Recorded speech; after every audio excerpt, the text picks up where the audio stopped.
The way we spend and save our money, as well as the way we use credit, involves many factors, including what we learn about money as we grow up, how we see others using money, and societal influences around us. Affluenza is an epidemic sweeping the nation. This lesson addresses a variety of issues related to affluenza and excessive consumption. Hi, I'm Lori Hendrickson, Regional Extension Educator, Family Resource Management for the University of Minnesota Extension. This lesson discusses the topic of affluenza and premature affluence.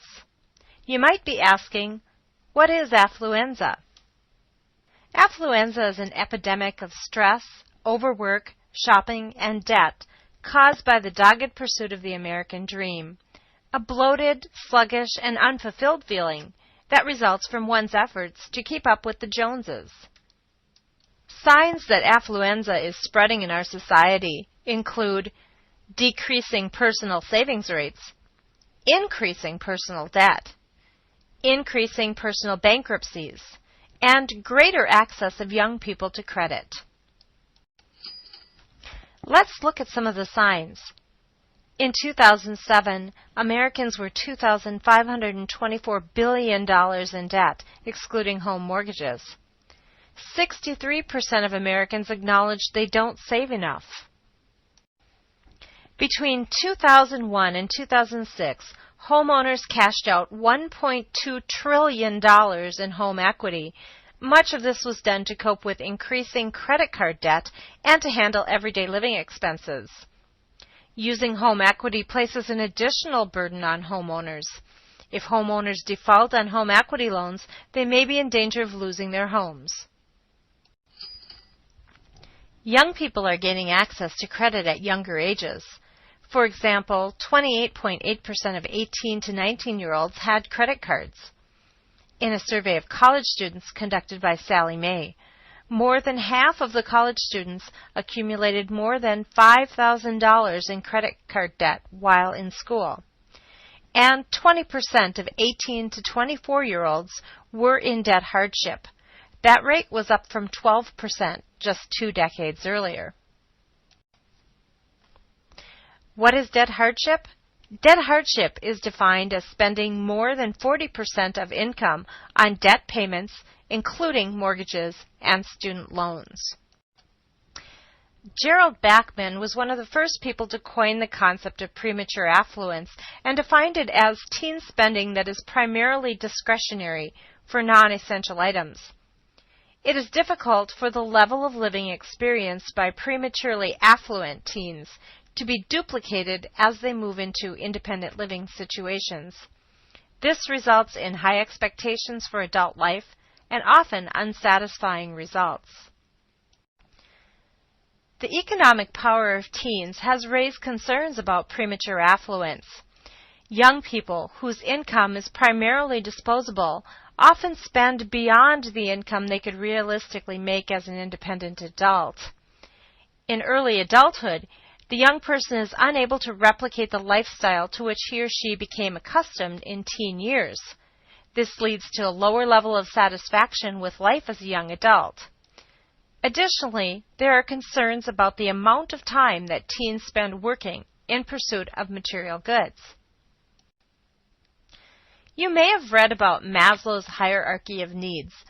In the hierarchy, Maslow dealt with human needs to explain personal growth and development. Maslow focused on meeting basic needs and progressing through stages of personal growth. Maslow dealt with basic and deficiency needs. For example, buying a pair of jeans and a t-shirt meets the basic needs for clothing. Buying a designer pair of jeans and a t-shirt advertising a particular brand may be a way to meet the need. But buying 10 pairs of designer jeans just because we feel it's important to have the right kind of clothing is probably excessive. The concept of affluenza addresses overconsumption. Maslow didn't consider quality, sufficiency, and overconsumption. Affluenza doesn't deal with meeting the basic needs, but with the extent to which the needs are met. Affluenza often lurks at the belonging and esteem levels of Maslow's hierarchy and preys on our needs to belong and to feel good about ourselves. Often we look to purchasing items to meet our love, belonging, esteem, and aesthetic needs. Advertisers take advantage of those needs to influence our thinking that products can help us to meet those needs. When products don't help us to meet the needs, we feel unsatisfied and have spent money on things that may not help us to meet the financial goals we've set. Has affluenza crept into youth activity? Look around and see. According to a survey of affluent parents, parents were concerned about sending their children the wrong message and worried that their children would feel a sense of entitlement.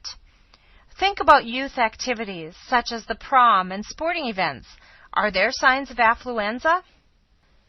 If we consider a continuum of affluenza, illustrating alternatives for youth to choose among, we view the continuum as moving from economizing to over-consuming.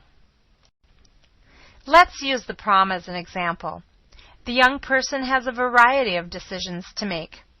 The youth may have worked to earn money to pay for prom spending that could be viewed as extravagant. However, they may not realize the trade-offs and the lost opportunities associated with their choice to spend.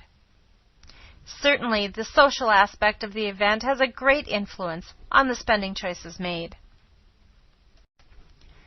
Similarly, sports and other co-curricular activities have decisions for young people to make.